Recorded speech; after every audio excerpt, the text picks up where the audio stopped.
Welcome to the Bearded Finisher Podcast, your one-stop show for all things finishing and coatings. Your host, Zach, and a variety of industry experts will guide you through the art of perfecting your finishing and business game.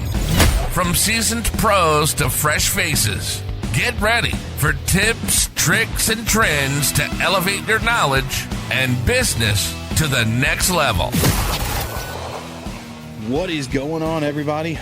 Welcome to another episode of the Bearded Finisher Podcast. Today's episode, we have got, you've all seen him online, we've got Michael Rossi of Cabinet Coats. He's just outside of Chicago. What is going on, Michael? What's up, my man? Good to see you. Thanks for having me. Nice to see you finally. I know we've talked quite a bit online, and it's nice to get you on the show finally. Absolutely.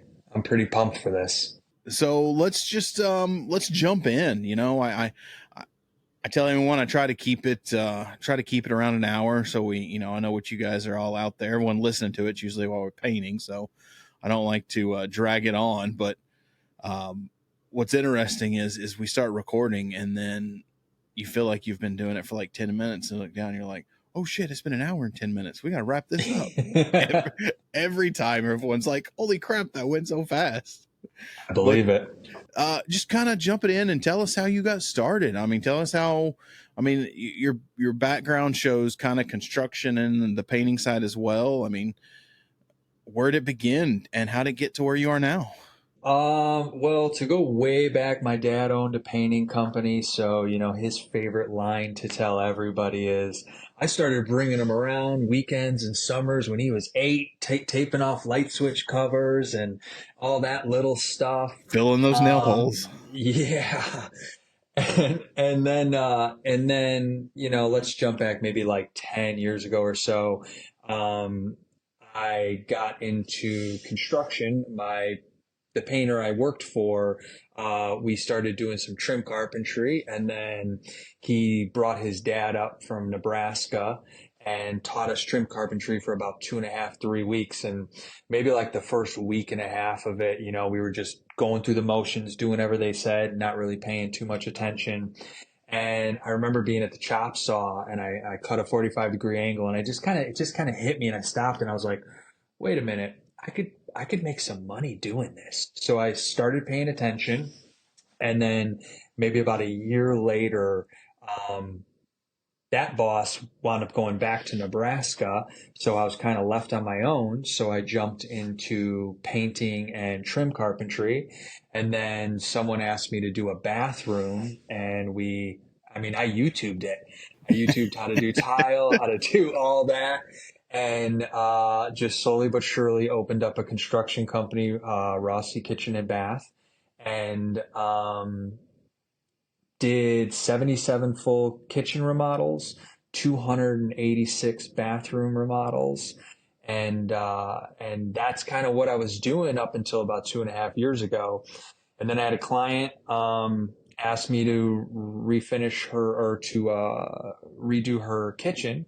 And I gave her the price, and it was way over her budget. So she was like, can you just paint my cabinets? And I was like, I guess so. So we painted it, and she wound up asking for countertops and backsplash. And, that's what we do now. And we did it, and I want to say like 9-10 days. And I was like, oh my God, I made a little bit of money. And ironically, the next week in the same town, a client asked me for the same exact thing. And we got that one done in 7 days, and I made a little bit of more money. And at that point, I said, this is a lot easier than full on construction. I'm making a better percent on the money. And I essentially, within 30 days, closed down my construction company and just went full force into cabinet coats. And the last kitchen I had done prior to that was right under $500,000. So I had gotten to the point where I was like, in construction, I thought, hey, this is it. I'm dealing with 3 designers on a project. It doesn't really get any more high end than this. And I just realized that it was really slow. There was still the same kind of issues, just way more expensive coming from other people. And we tend to be pretty fast and pretty meticulous. And it just didn't feel like the where I wanted to be. I didn't want to spend 60, 70 hours a week trying to continuously boss around guys 10, 15 years older than me in the trades, because I mean, I got a lot of great subs. I worked with a lot of great people, but I just felt like they didn't have the kind of drive and the tenacity and wanted to create the output I wanted to put. So, like, fast forward a little to when I did these two kitchens that we just refinished, new countertops, new backsplash. I just shut down the construction company, and everyone kind of thought I was crazy because I was at a really good point in my construction company, but I just saw the potential, and then I just went full force into it, and now all we do is cabinet refinishing, countertops, backsplash, under cabinet lighting, 9 to 11 days. That's my spiel, and I love it. I love it compared to general construction. I mean, general construction is I've done some of that in my past. It's rough. I mean, it's high ticket, like you said, $500,000 kitchen, but you might make a decent amount. But when you start looking at percentages for just refinishing and new countertops, you're like, holy crap, my margins are a lot better and I can do it faster. It's not taking me 6 months to do a kitchen, 9 to 11 days. Yeah, and that was the thing, and it's like, you're dealing with a bunch of, there's so many things that go into producing a kitchen and a bathroom at that level that no matter what, you don't have control of. You don't have control of. The last bathroom I did in that same house was, I don't know the exact number, but probably between 300,000 and 400,000. The tile was handmade, took 4 months to make. It wound up being 3 months late. So it's 7 months. What do you do? And then that stuff comes in, and now you're already, on another project, and now you've got to go back and you've got to have your setter meticulously put in $48,000 shower tile. Where a normal shower, let's say, would take a week to install, a couple days. This took 3 weeks because it was just intricate placement, and it was, a nightmare. And I was already into cabinet coats, trying to wrap that project up. And, I mean, it wound up probably taking a year to get everything completely and utterly done to where, I could do 100 cabinet coats kitchens in that time frame. Yeah. I mean, I remember jumping in and dabbling a little bit to the GC. People would ask me, can you redo the basement? Can you redo all the kitchen, new appliances, and quote it? And I probably did about half a dozen. And I feel like I'm about like you. I'm like, it's fun, but God dang, is it a lot of work?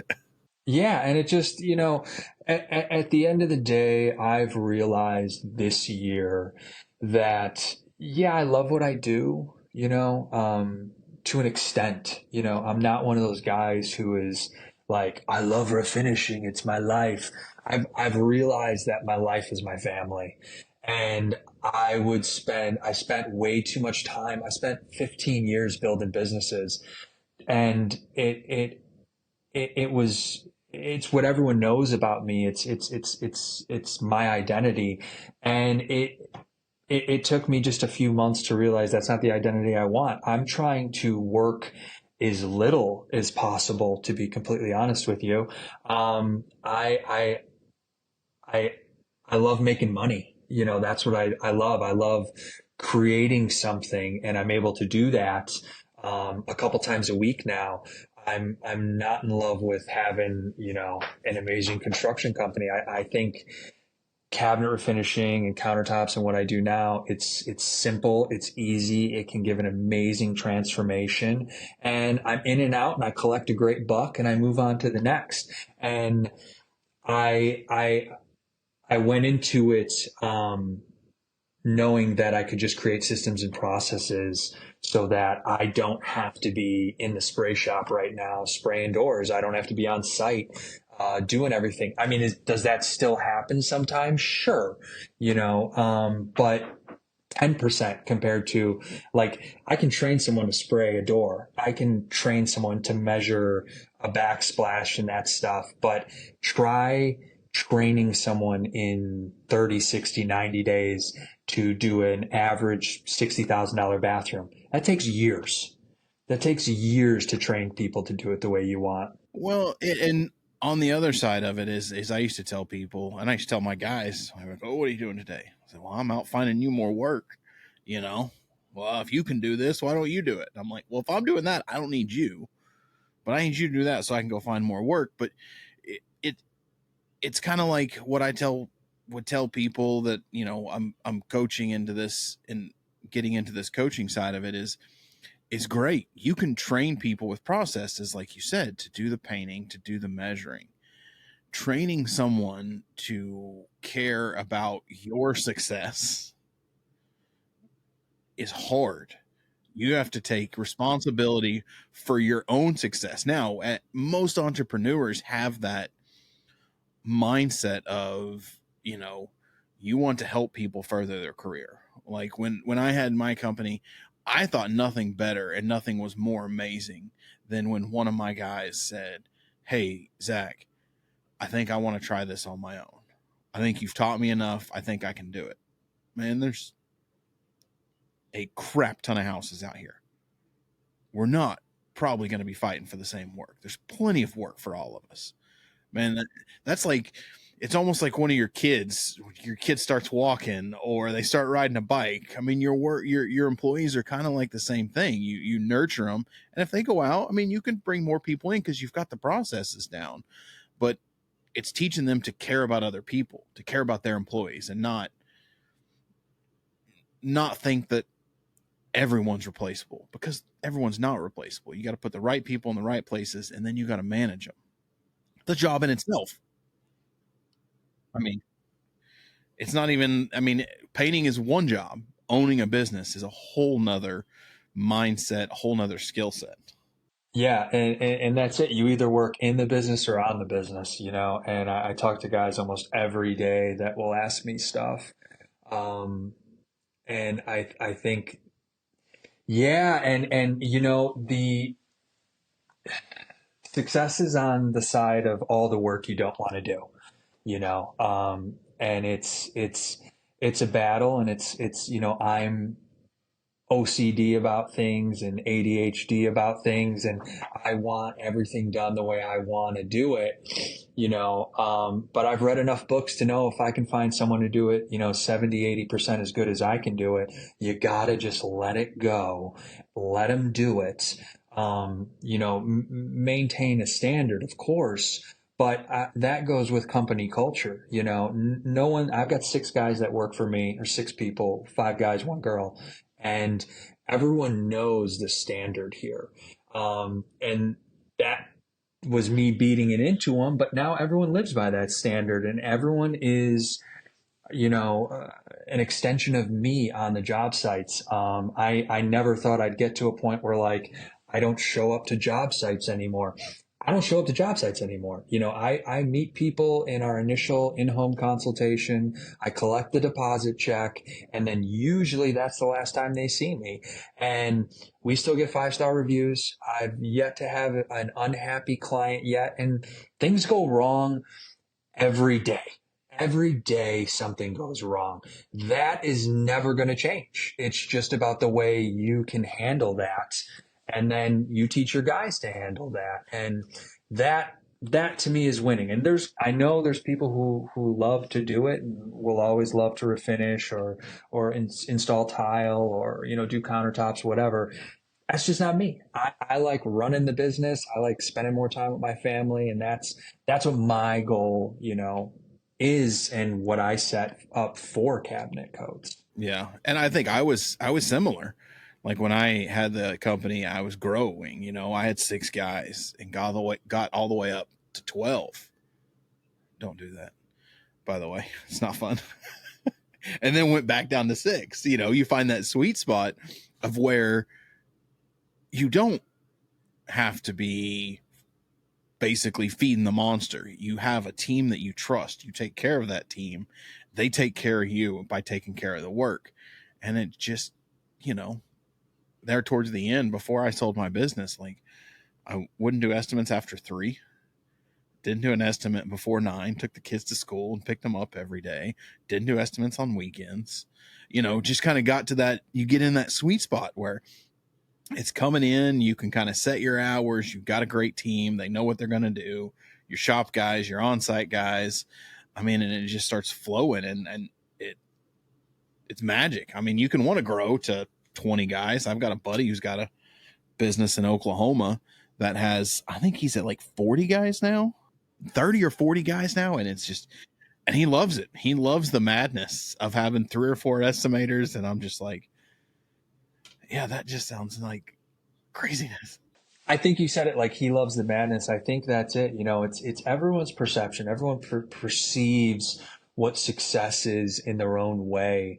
And I mean, like when I created Cabinet Coats, I wrote a 12-page business plan on how I wanted to do it and what my goals were. And my goal is, from the inception, is to sell this bad boy. I'm not looking to hold on to it forever. I'm looking to build it and scale it. Year 1 through 2 was kind of figuring out what the hell we're doing. And then year 3 through 5 is the growth phase. And then 6 through 10 is where we start figuring out, you know, the distribution and getting rid of it. I'm hoping 2025 that we're going to open up another shop somewhere else. I think I kind of got it figured out now to that point. But yeah, I mean, it's the perception of what is your success, you know, and what you're comfortable with. Well, what's the, you know, like the books, you know, what's the short-term plan? What's the long-term plan? What's your 10-year goal? All right. And then let's work backwards. You got your 10-year goal. What's your 7-year goal? What's your 5-year? What's your 3-year? And they're all based on what your 10-year goal is. If your 10-year goal is to sell the company, then you got to, you know, work backwards. SOPs, processes, build a brand that's not Mike. It's Cabinet Coats. Yep, exactly. Lean it out, you know. And I mean, I've been reading a lot of books about goal setting. I never was real big on that, but now my wife is huge on it, and I've just always been like, now I'm like, damn it. Well, and that's exactly it. Is I think you realize, like with Rossi Kitchen and Bath, I put my name in the company, Rossi, because I was the brand. I would get jobs because people knew what I was capable of and what the outcome would be. And with Cabinet Coats, I specifically created the name Cabinet Coats because that's a name that could go all over the country. That's a name that will work anywhere. And then I just didn't want to assimilate too much of it with myself. Now, if you've seen my ads, I'm in all the ads, but what I've realized is I can be running those ads all over the country, and it doesn't mean that I've got to be there, you know? And I think that's important because you do have to figure out what you want, you know? You got to know what you want. So as far as Cabinet Coats, you're in what, year 3, 4? I'm 2.5 years old. 2.5 years old. I mean, you've done amazing things in 2.5 years because you guys, I mean, have quite the presence online. Your ads are everywhere. I mean, how do you do your own ads? Do you have a guy that helps you with those? Yeah, so I one time read a book. I don't remember what book it was. One super amazing book I think everyone needs to read is from Dan Mattel, Buy Back Your Time. I try pushing that book every day to someone that I talk to in my DMs because I think it is life-changing because you realize that if you're not doing something to to make money for the company, it's a waste. Like there's times I'm in the shop at 9 o'clock at night sanding doors because, we're overbooked or something happened. And I do what I got to do. But at the end of the day, when I get done, I'm like, fuck, I should have been doing something else. It's a waste of time for me to be doing that. But I've got a 23-year-old out of Florida who runs all my ads. I've been working with him for 2 years now. They handle all my ads, all my editing. They tell me what to create. I go into the shop, I create it, and then I send it over to them, and then they chop it up, they edit it, they run. We get 99% of our business from Instagram and Facebook. I mean, just to kind of give you an idea, I mean, we spend. Yeah, I was going to say, what's the spend look like on a monthly basis? Nothing, you know, I'm to exact. We did like 8,500 last month. I spent on ads. Gross sales last month. I did 133,000. In September, we're already at 59,000. So it's a lot of work. It's definitely, I think a really important thing is to know that it's going to be a lot harder than you think it is. It's going to take a lot longer than you think it is. But as long as you know that and you keep pushing forward, you're only going to lose if you quit. And I mean, that's what I tell myself. And, in May, we did like 86,000. Then June, we did 24,000. Then July, I only did 8,000 in new sales. And I was like, oh my God, what is going on? Because it still cost me like 30K a month to run this show. And we just kept hitting it and kept hitting it and kept hitting it and trying new things and pushing forward. And like I said, we did 133 for August, and we're already at 59 for this month. It's interesting. I was talking to a buddy. His name's Peter Catrona. He's been on the show. He's in the raw material side, but he's been around a while, and he always says that. And if you really think about it, this will be interesting. I'm gonna get your take on this. If you're slow right now, what were you doing 90 days ago? Because the sales process is typically about 90 days behind from full turn. So if you look at August, how much did you run in ads in August or in May or April? And if you start, and I would start thinking about stuff like that on the manufacturing side when I was on that side, and I was like, shit, that's that has a little bit of, that has some bite to it, because you start thinking about 3 months ago and you're like, oh, we had best month ever. We were like, high fiving, but we weren't prepping. Exactly. And it's funny you say that, because when being self-aware, I think, is a curse and a gift. I don't think a lot of people are very self-aware, and I think it's definitely something I am. And like I said, I think it's a curse and a gift, because you're able to just look inward and say, well, what did I do wrong, or what did I do right? And I think it's one of the biggest keys to success is it's always your fault. Whether you're winning or you're losing, it's your fault. And I hear people every day complain about this, complain about that. I don't give a shit what's happening. I'm going to win no matter what, because that's where my mind is set. And I've gone through some really, really tough times, and all that's done is made me dig my heels in the ground, pay attention to what got me here. And then you start figuring out, well, how do I get out, and how do I make this never happen again? Like me, and I think a lot of other people, one of the biggest problems is you try to carry too many things on your plate, I'm lucky. I haven't done an estimate in probably 8 months. I don't do any of my own estimating. I've got Rosie, my office manager, and she handles all of our estimating, our scheduling. She handles everything in the office for me, so that I can just focus on organization, getting new work, getting new jobs, making sure everything's running smooth, quality control to say, and then I'll fill in where I have to fill in. Leaning out the But SOPs and things like that. Yeah.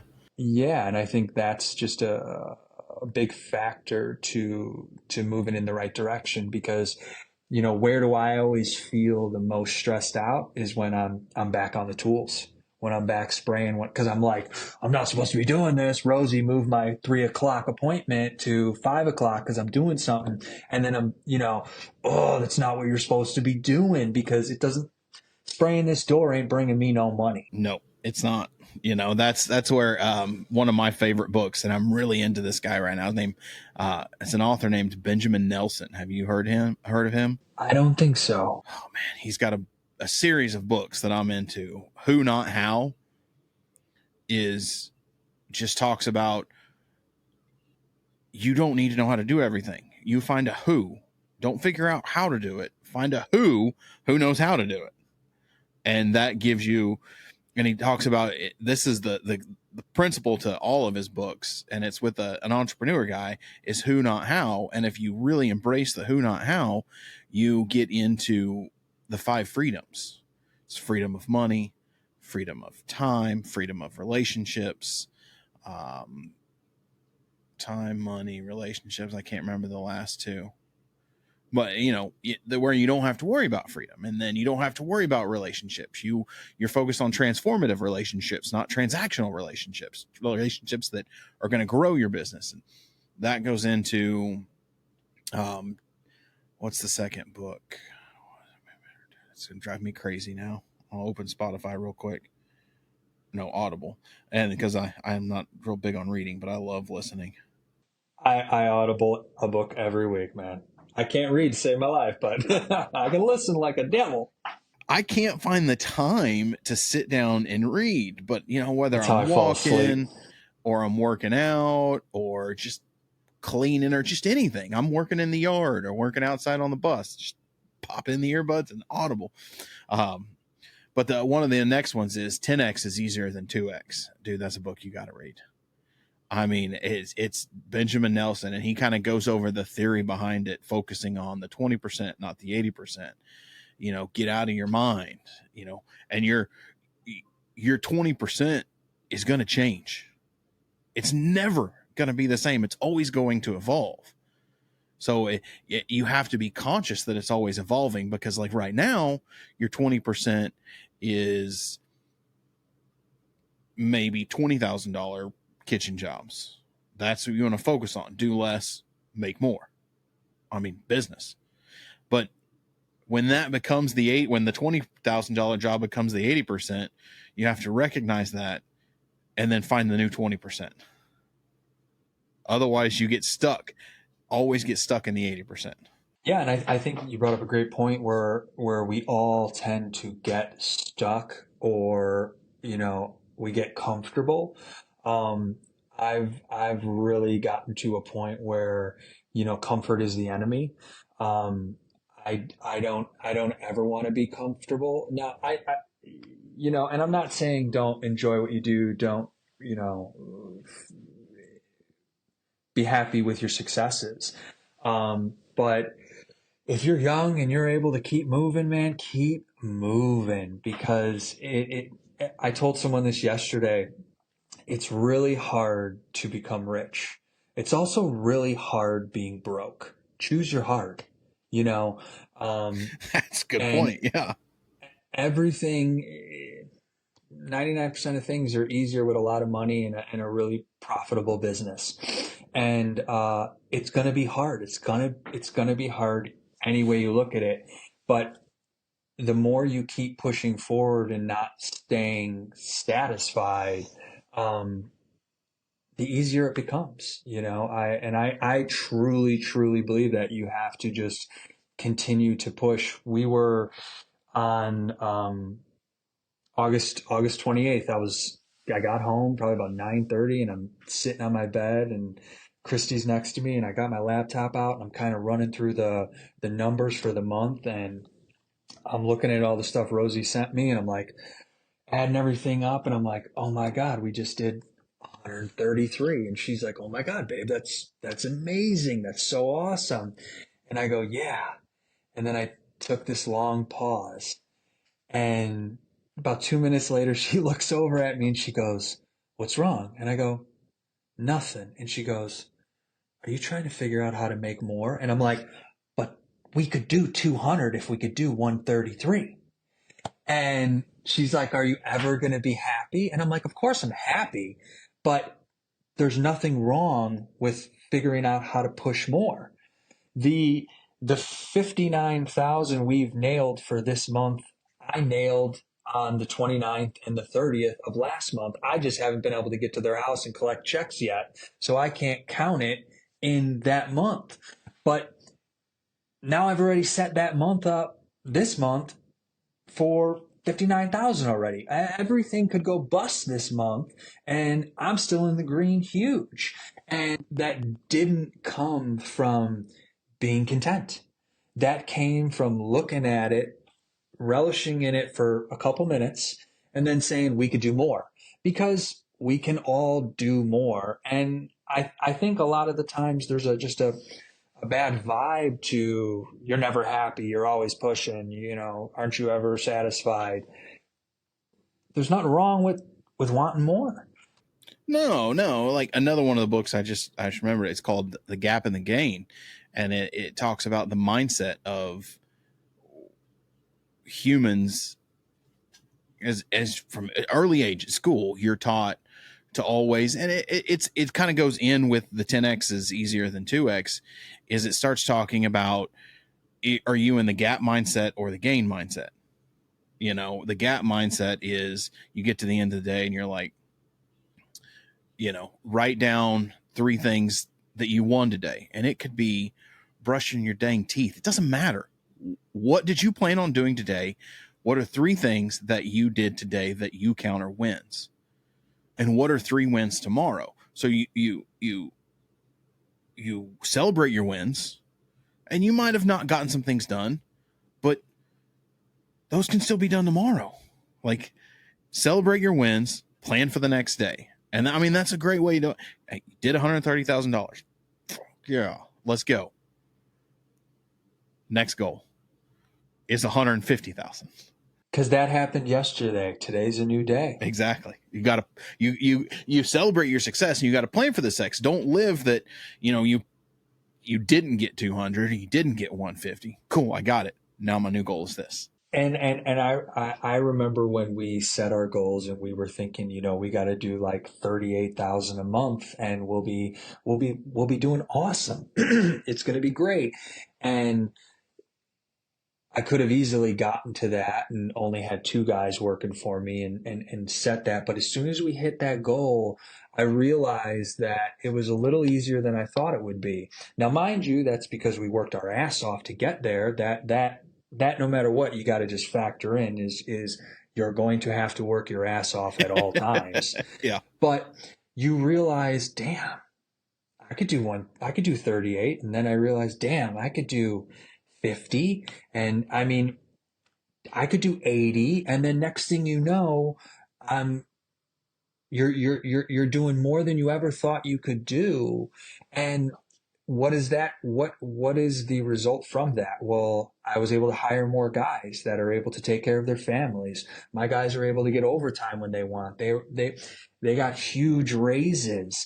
I'm really big in believing in taking care of the people that take care of you, because the happier my guys are, the more they produce. Rosie, my office manager, she gets a little percentage of every single sale we do. Every sale we do, whether her hands touch it or not, she gets a cut of. And you know what that does? She pulls people from our CRM from 2 years ago. Hey, did you ever get those cabinets done, or you want to do it? I mean, she works her ass off for it, because she knows she gets her weekly paycheck, and she gets a commission based on everything. And it always, and it also, if you take care of the people that take care of you, it builds that loyalty that goes with the brand and can go with brand goals that you have. I mean, yeah. People used to be amazed that, my father-in-law started the company, instilled a lot of these goals in me, and I bought it from him. But Our most senior guy was 28 years. Our youngest guy was 15 years with the company. Wow. I mean, you get that kind of loyalty, and people offer them more money, but they're loyal to you. They're loyal to your company, and you do that. And like what we were talking about earlier, you get to the point where you want to step back more. You want to go take a 2-week vacation. You can do that. That's why it's so important to take care of the people that help you grow that business. You've got to invest as much into them as you do in the business, because that's where your freedom comes from. Is they're like, "No, boss, we got this. We'll only holler if we got a problem. All right, I'll do payroll while I'm gone."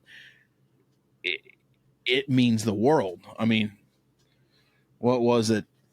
Somebody once said, I just had a guy who said, everyone's replaceable. And I had another buddy that was like, yeah, I agree. Everyone is replaceable. The only question is it an upgrade or a downgrade? Yeah. And how much time is it going to take to get that person to where your other person? I mean, so yeah, everyone's replaceable. That is a true statement, but there's a big but in there. Yeah. Yeah. Company culture. I think too many people lack on company culture, and the Culture Code, phenomenal book that I've read. And that's what kind of gave me all that inspiration towards that. Is it really helped me understand what company culture is, and the dynamic that you need. Because like I said, dude, we're not perfect at all. I mean, we have mess ups all the time. We've got a million things in the pot at all times, and things happen.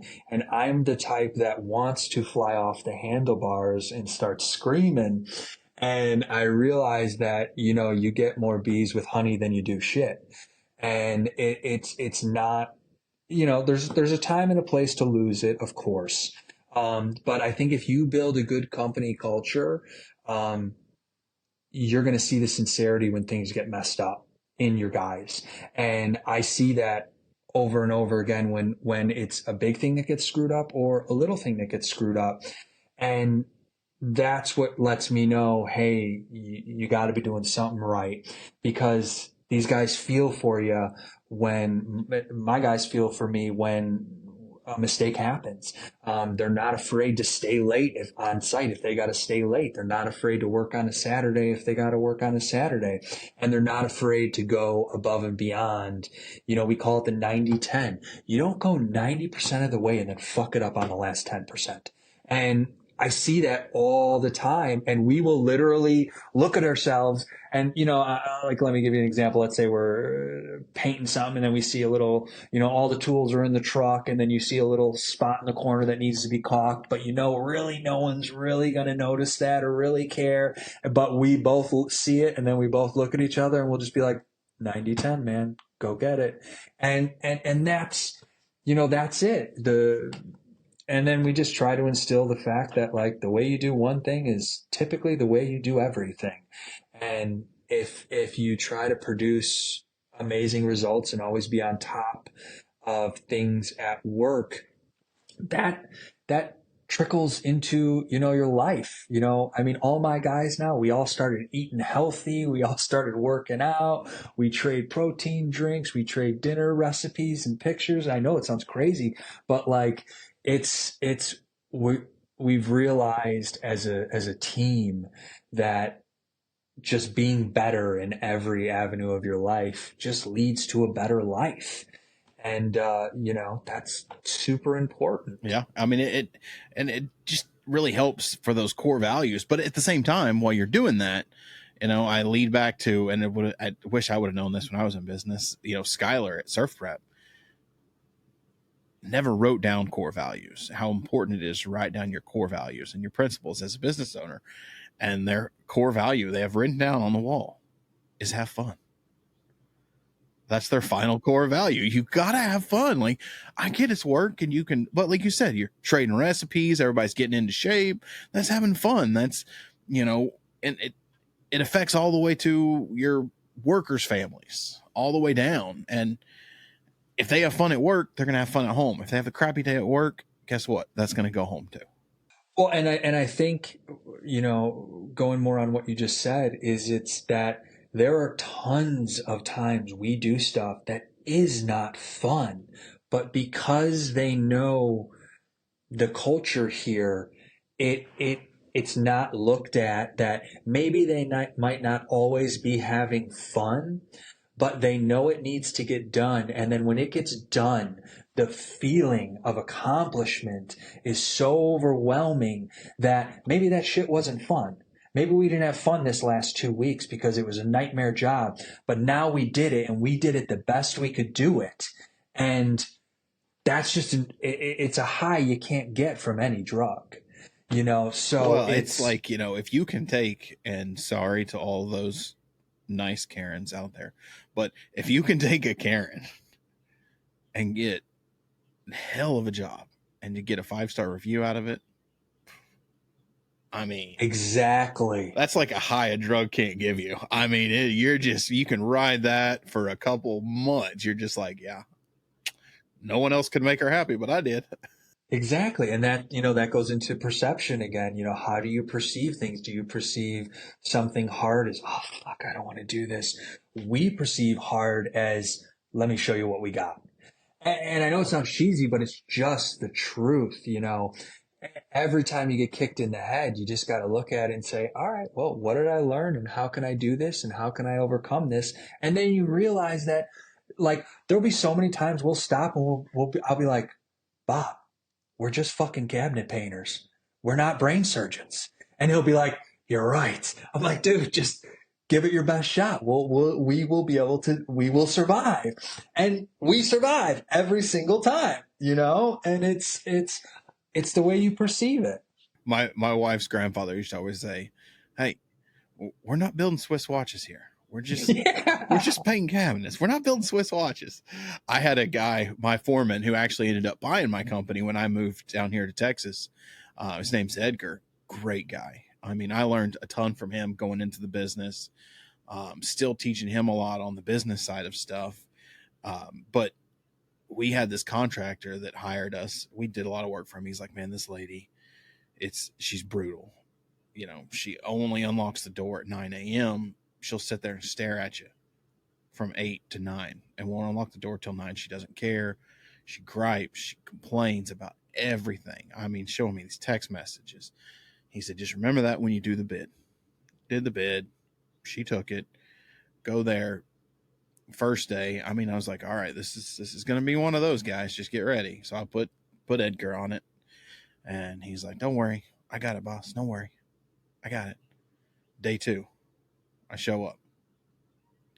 He's inside at 8:30 and she's making him breakfast. I'm like, amazing. I mean, he had that. He understood the culture. And then, I mean, I think one day, like every day at like 3:00, 2:33, she would bring him coffee and cookies and have him take a break. We're to go in the kitchen. So she had a little kitchen set. She'd make them little espressos and bring them in there. And Scott and I, the contractor, walk in there one time and we're just like, what are you guys doing? And she was like, we're fine. You guys just go. All right. Turn around and walk out. But that's the stuff that you go that extra mile. To this day, I don't know what he did to put her mind at complete ease, but it doesn't matter. He did it. He understood what the assignment was and he got it done. Yeah. That goes back into that where you're saying you trust your guys, know what they're doing. You teach them the right values, the right principles of the company and what you stand for. And they buy into that. You're golden. Yeah. Because they're just an extension of you, and if I feel like if I flew off the handlebars all the time, at the end of the day, I'm a people pleaser that's trying to figure out the biggest thing that I deal with is I'm super nice at heart. I'm 100% a people pleaser. But one thing I've said over the last few years is I completely understand why you see a lot of 65, 75-year-old GCs that are complete assholes, because people will beat you down. People will beat you down if you give them the opportunity to. And not everyone, but it only takes 10% of the people to do that, to harden you, because we're in the service business and we're dealing with people all the time. And it speaks volumes when you're able to combat that negativity or that anger with kindness, or just to continue to deliver in a positive way. And I think that's just it. It will always prevail to be nice and to produce the best you can produce, and figure out how to overcome that really tough person. Again, it's almost like it's a challenge. Do you accept the challenge or not? Just because they're being shitty to you, that doesn't mean you have to be shitty back to them. 9 out of 10 times, you hit them with some love, they might be a little snarky. You hit them with some more love, they might be a little snarky. You hit them with some more love. It's very rare they're going to continue to be an asshole. At some point, most people check themselves and be like, oh, okay, I'm kind of being an ass here. I need to back up. Yeah, and I mean, like, I've definitely run into a couple people that were just super difficult, where they didn't want to pay my 30% deposit. They wanted to do 10%. And, typically I'd fly off the handlebars, tell them I don't need the job. And it just turned into, all right, well, we'll show you how good we are. And what's crazy is every one of those hard knuckle dudes that I ran into have written me 5-star reviews and are phenomenal people that still get Christmas cards from my family every year now, because they're, most people are good people. Yeah, and then you have to, as a business owner, at one point or another, if you realize that you don't always have to have the win. Like, some people just want to say they won, and that's fine. Like, we can come to a middle ground and you can feel like you won, but I'm still getting the business and you're still giving me a review. So you did win, but you don't always have to win in the moment. And I think, especially men, we're pretty bad about that. Of always, whether it's buying or selling a car, having work done, you always want the win. You always want to be buying on marketplace. Oh, I got him down this much. Yeah, I got it, man. You always want that last little bit, and it works, but you have to know when to say, okay. I'm buying a spray booth right now, and I found it off Facebook Marketplace. And this guy just keeps throwing these freaking curveballs at me. Like, you got to fix the roof on the top of the ceiling from the port. And I'm like, you never said that to me in the beginning. And he's like, oh, that's standard. No, you've got to. And I'm getting this thing for $12,000 cheaper than he paid for it. And it's almost new. So I was like, just shut up. Let him have it. Just let him have it. His business is going under. You need another booth. I mean, just put it into perspective. And it's exactly what you're talking about, because it's so hard Let to him not have be the like, win. what did you say to me? I don't But need your stuff. Yeah, but you got to shut your mouth and see, at the end of the day, whether you're getting the review or you're getting the booth for 10,000 cheaper, you're both winning in some aspect. So it's not always worth the fight. We bought this booth. Man, this guy said we had to come take it down. I remember this. It was nuts. We go in there. It was like an old picture frame company in Oklahoma. Like, they made just rustic picture frames. I don't know. It was weird, but they went out of business, and they had this booth, and it was like an 8x8x8 open face. I think actually it was an 8x10. It was 10 deep by 8 tall. And we go in there, and I mean, I'm not kidding you, that thick on the floor. Just caked paint. It was everywhere. So we're scraping this off. I've got a buddy of mine. Guys are working. Got a buddy of mine. Bailed him, said, hey, I'll buy you lunch. We just got to tear this thing down. We get there, and I went, all right, I'll buy you 2 lunches. Let's get this thing going. And I still to this day can't remember what happened. There was so much caked paint, and it was lacquer. I mean, you just opened the door and you got smacked with lacquer smell, and it was thick. You're scraping it off the floor, the walls. There's dust. Oh, I remember what happened. He said the power was off. Power wasn't off. Oh my God. We had 3/4 of the booth taken down and out, and there was this conduit on the backside. And we're like trying to get it off, but it was attached to it. And we're unhooking it. And my buddy's an electrical engineer, and he's unhooking it. And he's like, whoa, this shit's hot. And I'm like, oh, crap, let me find a breaker. So I'm looking for a breaker. And he's like, all right, I think we're okay. Well, around the corner, we'd been throwing up dust and scraped paint that were getting off the floor because it was like glued to the floor from all the overspray lacquer. Spark. It started. And once it spread, grabbed a fire extinguisher, tried to put it out. Ran out of the building. 30 minutes later, fire department's up. Whole building's gone. Oof. What? Burned down the entire metal building. There was propane. Oh my God. There was propane tanks inside this thing. And I'm like, fire department gets there. It's like propane tanks in the office. There's propane tanks in the office. Like once it got a hold of that lacquer film that was on everything, it just, and we're just sitting there on the curb going, what the F just happened? It was so fast. It was like a matter of maybe 5 minutes, and that whole thing was engulfed in flames. I could only imagine. It was nuts. And the part that we had saved, we had taken panels out and put them on the truck and taken the fan off and put, everything. We had just, and the fan was just blowing up into, it didn't go out the building. They just had the fan coming up, and it was just blowing it on the ceiling, the overspray. And we had half of it, I would say 3/4 of it on the trailer. Fire department's like, hey, you guys all good? Yeah. They're like, all right, you can go. Never heard a thing ever again about it. But it was probably 5,000 square foot steel building. Done. So make sure the power's off when you go get that booth. I actually have an electrician on my staff that's coming with me. Yeah. That's fun. The guy was like, yeah. And the lights didn't come on. We had the doors open. It was hot. It was like June or July. So it was Oklahoma. It was hot. Had the doors open. There's no fans. They had another company next door. They had another 5,000 square foot building.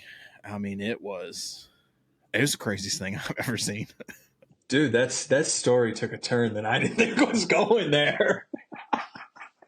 Burned down the building. The whole thing. It was gone. You were just like, fire department's there. I mean, they're spraying it all down, and we're just kind of sitting on the trailer going, his name's Zach, too. He's my best friend since 3rd grade. And we're just sitting there going to each other like, what just happened? Did that building really just burn down? We got this whole booth for like $1,500. Oh, wow. Well, we got 3/4 of it. The other rest of it was kind of, the rest of it was a little black and kind of mangled. Wow. So that makes my Thursday not so bad then, I guess. Just someone's always going to have a worse day. Yeah, no, for real though. And it's like, we're having a bad day, but not as bad as him. Not as bad as the guy that owned the building. Yeah, that was probably the craziest thing I've ever witnessed. I mean, it was so fast. First stat was run for a fire extinguisher. And then it was so fast. It was like, oh, I could only imagine. It was like this big. I'm not kidding you. It's like the size of it wasn't little bitty flames. And then you run and grab a fire extinguisher and the whole wall's on fire. And then it starts going up the ceiling and you're like, we got to go. Do you ever see when they light, like when there's cotton trees and they light the grass on fire and it just probably just like that? I would assume just like that. It was like that, just a lot. It seemed like a lot hotter because of the lacquer. My friend, that exact same friend and I, we were in junior high, and parents had a shop, and it was next to this big cornfield. They had 5 acres, and the cornfield was like 100. And at one time he was welding on something. Yeah, that field went up quick. It's just a spark, and it just went. And he's like, oh yeah, it's like, my dad's done it twice. We just, it'll burn itself out. I'm just like, I'm starting to see a theme between he and I. But man, yeah, that was crazy. So let me ask you, I know we're coming up on an hour, so I don't want to keep too much longer. You got stuff to do, but real quick, any specific strategies that you guys have used, that you've used with cabinet coats, that have helped you guys with that success that somebody else might be able to use? Systems and processes for sure. I think I think are the hardest thing and the most important thing. Uh, Realizing that you need to run the business, not be in the business. And one thing that I did that we didn't talk about, from the inception, I took the first, or not first, I did 15 jobs, and then I took the last 10 of those jobs, I case studied them. So, I put every single bit of information about them into their own little packet, right? And then I took that case study and I went to an investor and I pitched him cabinet coats, because I realized that the more money I have, the faster I can grow and I can scale. So I wound up selling within my first year. I sold 20% of my company for a pretty big chunk of money. And that's what gave me the cash to expand, and then I've got a 4,000 square foot warehouse that I work out of. But that's what gave me the ability to do it all. Don't, you know, I don't think you should be afraid to cut a slice off to someone, to get the capital you need. I think capital is super important. I think it's what kills most people, most businesses. Is you get stuck in this situation where it's just enough. But what no one ever wants to talk about or realize is the more money you make, typically the more money you start spending, right? So I said, forget that. And I sold a chunk off for some cash. And then I took that cash and I dumped it all back into the business. And I think that's, I think that's the biggest thing that allowed me to scale as fast as I scaled, is having cash flow, And that cash flow that you invested back in, I would be willing to say has, in the 2 years, if not already, almost paid for the 20% you gave up because you've been able to scale that fast. Oh yeah, because I was, before I sold a chunk, I would look at things and be like, okay, well, I think we can do, 500,000 a year. My projections is we're shooting for 3 million in sales for 2025. After that, it's up. You That's really hard to do it. Not saying it can't be done, but that's really hard to do if you're pinching pennies. I June, July, I lost tens of thousands of dollars. I wouldn't be able to do that if I didn't have a stack of cash. You know what I mean? And that came from, because you're always going to get scared. There's going to be a point, no matter what, you're going to hit rock bottom. It's part of the process, man. It doesn't just go up. And then you have to, and I used to tell guys this too, and it was one of the harder lessons to learn. Month to month is great. You have to watch it month to month, but you also have to accept the fact that not every month is going to be a winner. 100%. It's a cumulative process. It's the year. Granted, you want to make your quarterly goals. You got to know what your annual goal is, know what your quarterly goal is, know what your monthly goal is. And if you have consecutive months that are, 6 months a year, you're down. Okay, it's time to look at something. But, if you're down a couple months and then you're up huge one month and then up good another month, your year can be great. That's why I always tell guys that are growing a business, give yourself a salary, a painter salary. I think Uncle Sam defines it 50, 60K, somewhere around there. Give yourself a salary and then do a payout at the end of the year. That you don't, if you do an S Corp, you can get out of paying some taxes if you go with an S Corp and you do stock distribution. Great if you can get that set up like that. But, you don't have to take all the money out because you're not going to win every month. Like, you're going to need some of the stuff from this 3 months that just happened to maybe cover a couple months that people just assume it's too damn hot and they don't want to do anything. Yeah. Well, and I think, the only, I failed my way to success. That's the best way I could explain it. I am not afraid to, that's actually, I think, a really important thing people should focus on is don't be afraid to spend money. I look at money as a tool. 100%. That's We've all talked it is about to that. me. Yeah. Yeah. I mean, I blow a lot of money on testing stuff out, and I sometimes it sucks, sometimes I lose. Like TikTok for me doesn't work, and it cost me 15 grand to figure that out. But now I know. I'm not worried about it, and I didn't lose a wink of sleep on it. I just, that's the game you're in. If you're sitting here trying to hold on to all your cash, you're doing it wrong, because you might have a little bit more money than me, let's say this month and that month. But if I continue to keep dishing money out on, we're assuming on good things, eventually something's going to stick. And now I know what to dump a bunch of money into, and I'm just going to blow past you. And that's what I've continued to do, is I just fail my way until I figure it out the right way. And, that's what's worked for me. And I think too many people just want to hold back. A lot of entrepreneurs are like that. I mean, you're going to fail. The sooner you accept that, my wife and I are fairly risk adverse. We're not big on taking huge risk. I mean, but that's what we're evaluating that process right now, because we're considering buying an RV resort. It's my 20% right now. It's like, that's my goal, is I want to own an RV resort. So the question is, where do you want to go big? I want to go big and buy one that almost going to cost me $3-4 million, but it comes fully staffed and basically is running itself. Can that annual revenue cover the debt service?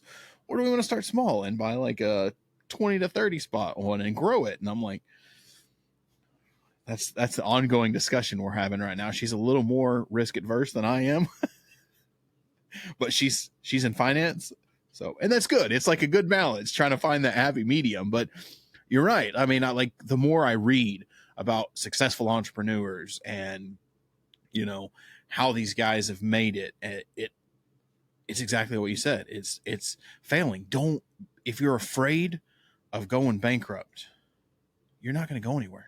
You just can't be afraid of that stuff, because that will kill your passion.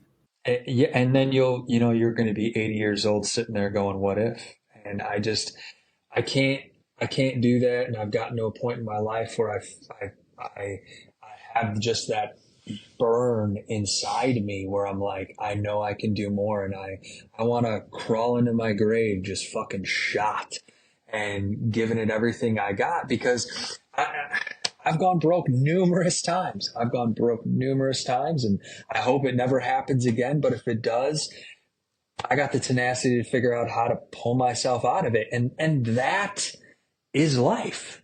That's life. What is it? Herman Cain would always say on I used to listen to his radio show, you work 3 jobs so you can afford to work 2, and you work 2 jobs so you can afford to work 1. If you go broke, just start over, get 3 jobs and keep 3 jobs until you can figure out how to do 2 and do it again. I mean, you can't take it with you. Yeah. And it's just about, that's what I feel like, we all need to go to the extreme. And I think we're kind of in a comfort culture right now. And the 80%. And it's just, it's stupid to me. I mean, if that's how you want to be, that's how you want to be. But like, there's comfort in knowing that you're doing the best you can do. And I know everyone gauges it differently, and everyone has, families and this and that and whatnot. But if you're an entrepreneur, if you're a business owner, I mean, you got to push it like this is your last day, because you're never going to be dissatisfied that you gave it every single thing you got. You're never going to look back and go, man, I tried my hardest. That was dumb. Yeah, it doesn't happen. And I mean, there, there's been tons of things I failed at, but all of those failures led me to where I am now.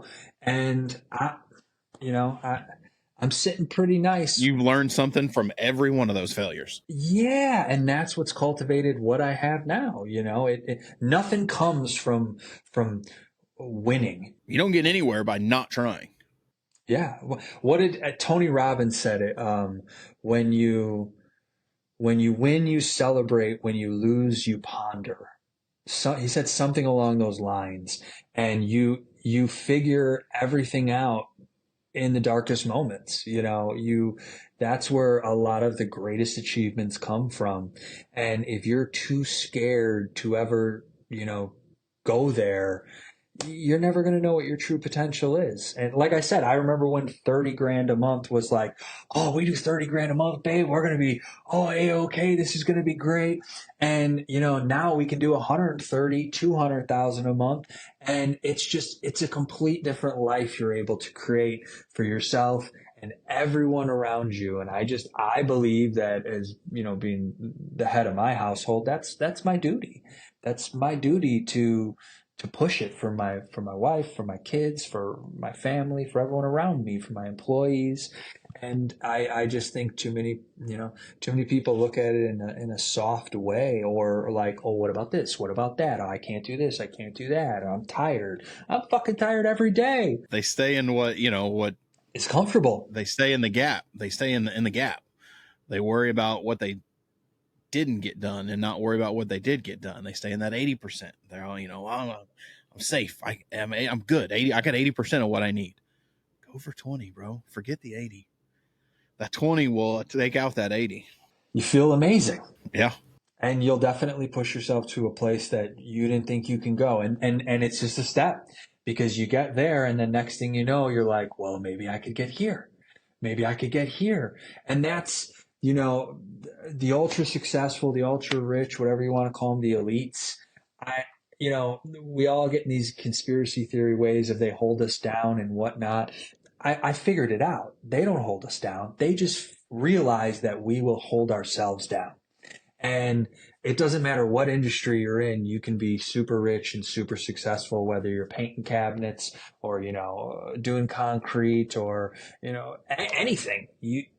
There is a 1% in every single category. And it's up to you to get there. Nobody's going to do it for you, and none of it's luck. None of it's luck. You got to work your butt off. Yeah. So what about, I know we've been doing a lot of business talk, but I always like to do outside. What's Mike outside of the painting world? What's family life? What's a passion that you have that might look at you weird and sideways and go, what? Man, I would say right now, really my only passion, my only outside of work, because I am emerged, is probably just being able to spend some time with the family. I don't get to see my kids anywhere near as much as I should. And, like this weekend, I was able to be home all 3 days, and it was amazing. Yeah. You guys go camping or boat people? You guys like to do anything like that? No, we like to be outdoors, definitely. Nothing too crazy, just because the twins are 2.5 and they're nuts. Boys, girls? I got a boy and a girl. Yeah, a boy and a girl. So it's just spending time with them, and I know it sounds crazy, but like that's amazing to me, because I've been in that position for the last year and a half where I rarely am home when they wake up. I'm rarely home when they go to bed. There's a lot of time I'm spending on the weekends doing things. So I pretty much will just do whatever the wife says to do when I have free time. And that's really it. I took the summer off. I did a few podcast recordings, but I didn't push it. It wasn't crazy. I did like one a week maybe. But didn't do anything this summer. Let the kids stay home. I stayed home with the kids, and it's pretty freaking awesome. I mean, I wanted to kill them a couple times. There's no doubt about that, but it was still a lot of fun. I mean, something they'll probably remember, and then I'll remember for a long time, because my son's 7, my daughter's 3. You know, you can't get that time back. So, I mean, I say the more time you can spend with them. An entrepreneur once told me, there's not any business that has to be started at 20 or 30 that can't be started at 40. Your success is not going to be any different.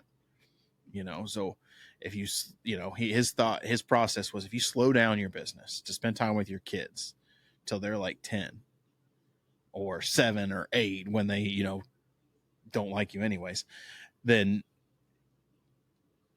you can push that 3 to 5 years, 6 years. It's not going to be any different, but you have all those memories with your kids, and your kids have those memories. And I really kind of, learned that late. I was kind of like, crap, wish I would have, because when my son was younger, a lot of work growing the business. And even when on the manufacturing side, just traveling and all the time. And then it just kind of hit me like, I think he's right. Like there's something to that. You could start something at 40 and it could take off in 10 years and be 50. I mean, what's the difference in? Yeah, no, I completely agree with you. And that was what I learned through Rossi Kitchen and Bath is I pissed away so much of my life trying to build it, to where when I did cabinet coats, I realized like the number one thing is systems and processes to pull yourself away from it. And then, again, I know I'm not always involved with them all the time, but that's how I've got it set up to plow through what I've got to plow through now. And I'm able to see the light at the tunnel now, and I expedited what probably should have taken 5 years. I've gotten done in 2.5 years. And that is every day reminding myself what the goal is: family. The goal is not money. The goal is not success. The goal is not building the biggest cabinet refinishing company around here, even though, yes, those are goals. The goal is family Freedom. That was mine when I left. It's family and freedom. That's what I want.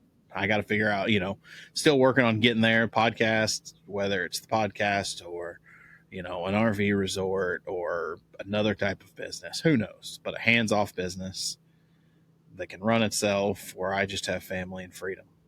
Yeah. Well, and you're already halfway there, because 95% of people just talk about it, and they don't ever even start aligning those things, and they get cold feet, or it's always just something of a next year thing, and, like I said, I did that with Rossi Construction, and I just didn't want to do that with this. You got to learn from your mistakes, or that's how you move forward. So yeah. Exactly. Well, man, I don't want to keep you too much longer, Mike. I appreciate you coming on. I mean, this was an awesome talk.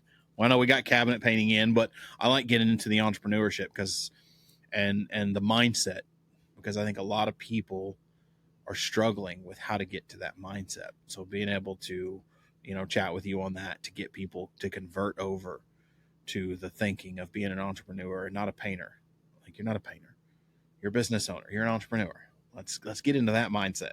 It changes things. It changes your thought process, as far as, like you said, family, time, money, having freedom from all of those things. But last words of wisdom for the finishing community.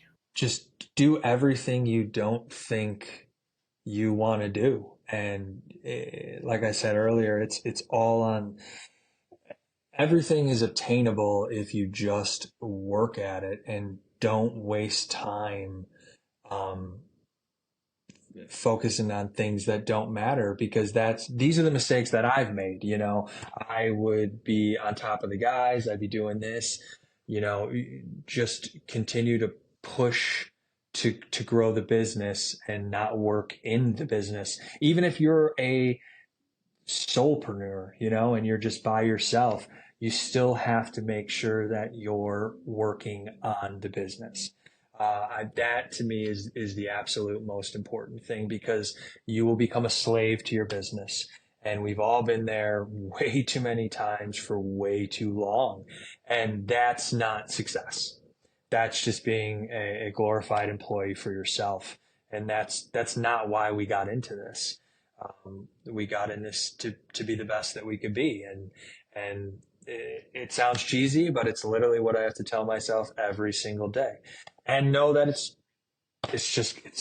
going to be hard. It's every day is hard. It's, like I said earlier, what hard do you want? Do you want to be unsuccessful hard, or you want to be successful hard? You just got to choose. If it was easy, you wouldn't have corporations with tens of thousands of employees. So yeah, exactly. If you guys aren't following Mike, man, get out there. Instagram. Are you on Facebook too? Yeah. I'm on Facebook, Instagram. Is Mike Rossi, or shoot out your socials so everybody can make sure they're following you? Our Instagram is Cabinet Coats Chicago. And it's the same thing for Facebook. And then my personal is Mike Rossi. But yeah, it's Cabinet Coats Chicago. Yeah. Make sure you guys are following him. His ads are great. Great content out there. I love it. I love your enthusiasm on your ads. It's fantastic. Thank you. All right, everybody. I thank you for listening. Thank you for coming on the Bearded Finisher podcast, Mike. It was a great conversation, and let's plan on a recap here in the next 6 months and see how things are progressing. For sure. I appreciate you having me, my man. All right. Thanks, everybody. We'll see you later. And that's a wrap on this episode of the Bearded Finisher podcast. We thank everyone for joining. Keep hustling, keep learning, and never settle for anything less than your best. Remember, the path to perfection is a journey, not a destination. Until next time.